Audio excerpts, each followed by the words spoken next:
Dan satu-satunya yang disebutkan dalam hadis qudsi, amal yang langsung, bukan hanya disaksikan, tapi dijawab setiap kalimatnya oleh Allah. Dijawab setiap kalimatnya oleh Allah, itu adalah salat. Itu adalah salat. Hadisnya sahih, hadis qudsi. Qala al-muallif an Abi Hurairah radhiyallahu ta'ala anhu, 'an an-nabi sallallahu alaihi wasallam qala Allah azza wa jalla, Allah subhanahu wa ta'ala berfirman dalam hadis qudsi, perhatikan kalimatnya, qasamtu sholata baini wa baina 'abdi ala nisfaini.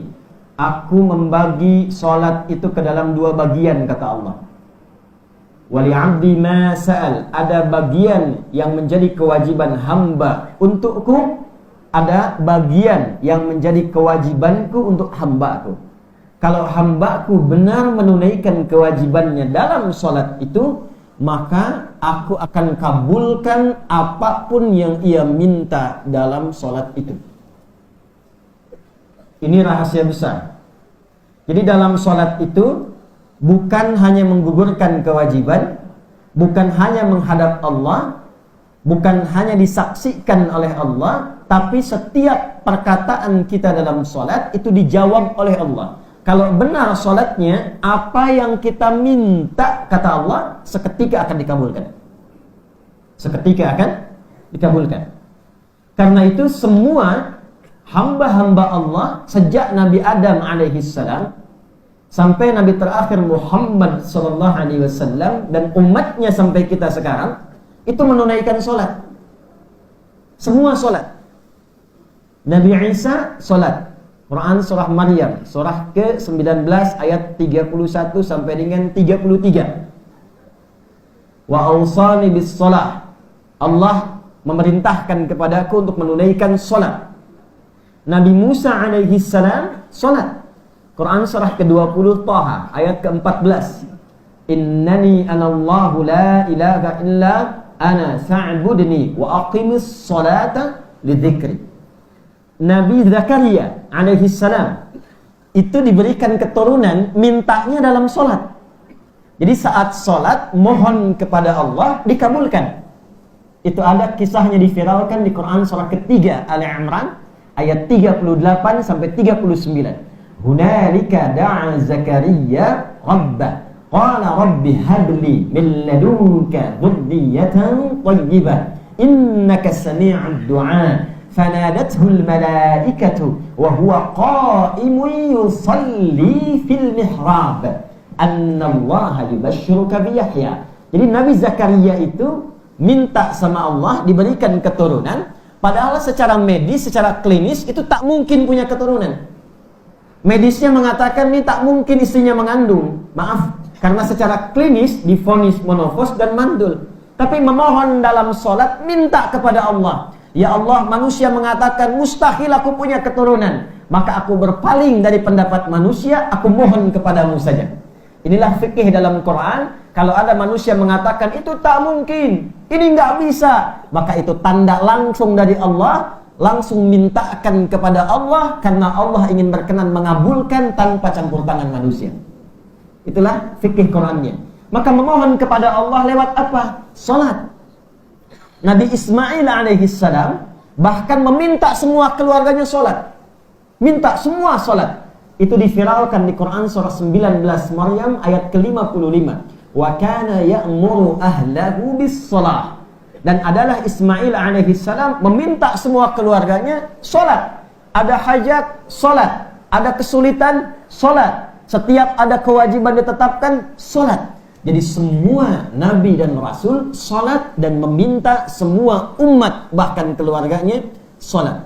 Nabi Muhammad sallallahu alaihi wasallam bin Abdullah bin Abdul Muttalib bin Hashim bin Abdul Manaf bin Qusay bin Murrah bin Kilab bin Ka'ab bin Ghalib bin Fihr bin Malik bin Nadar bin Kinanah bin Khuzaimah bin Mudrikah bin Ilyas bin Nizar bin Mudar bin Ma' bin Adnan bin Abdi bin Adri bin Muqawwam bin Nahur bin Tarikh bin Ya'rub bin Yasjur bin Nabit bin Ismail alaihi salam bin Ibrahim alaihi salam bin Azar atau bin Nahur bin Abir bin Kinan bin Arfakhshad bin Sam bin Nuh alaihi salam bin Mikhlail bin Matushalah bin Kinan bin Anwas bin Thith bin Adam alaihi salam.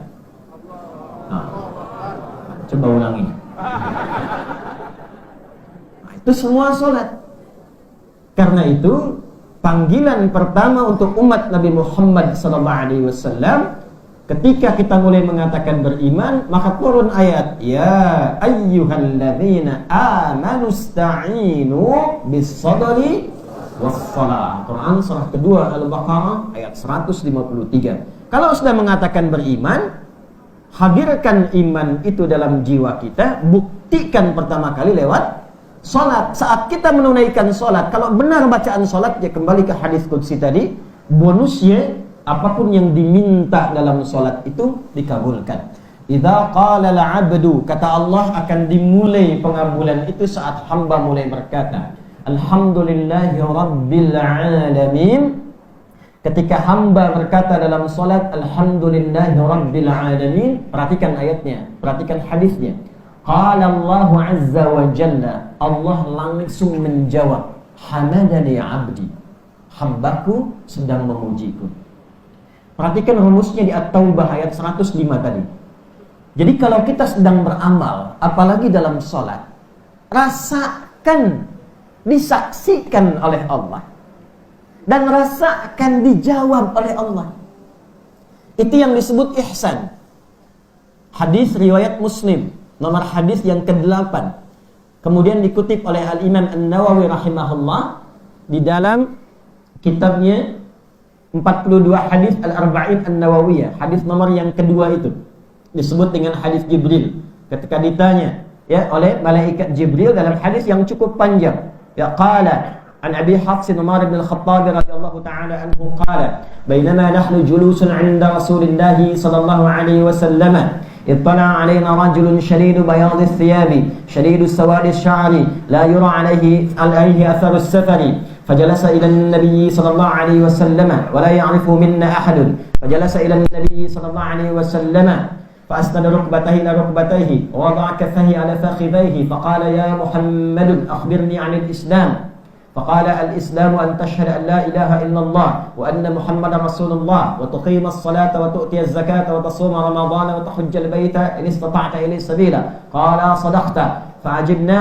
فعجبت عنه يسأله فيصدقه فقال يا محمد أخبرني عن الإيمان فقال الإيمان أن تؤمن بالله وملائكته وكتبه ورسله واليوم الآخر وتؤمن بالقدر خيره وشره فقال صدقت فعجبنا يسأله فيصدقه فقال يا محمد أخبرني عن الإحسان فقال الإحسان أن تعبد الله كأنك تراه فإن لم تكن تراه فإنه يراك. Ihsan itu kata Nabi sallallahu alaihi wasallam, engkau jadikan semua kegiatanmu sebagai ibadah. Itu terjemahannya. Jadikan semua aktivitasmu sebagai ibadah. Makan, ibadah. Minum, ibadah. Berkata, ibadah. Memandang, ibadah. Semua perbuatan yang diniatkan sebagai ibadah, itu disebut dengan amal soleh namanya. Nah, amal soleh itu, amal menjadi soleh, itu karena iman. Sebab iman itu yang menjadikan sebuah amal jadi soleh. Jadi kalau tidak ada iman, tetap jadi amal, cuma tidak ada solehnya. Paham?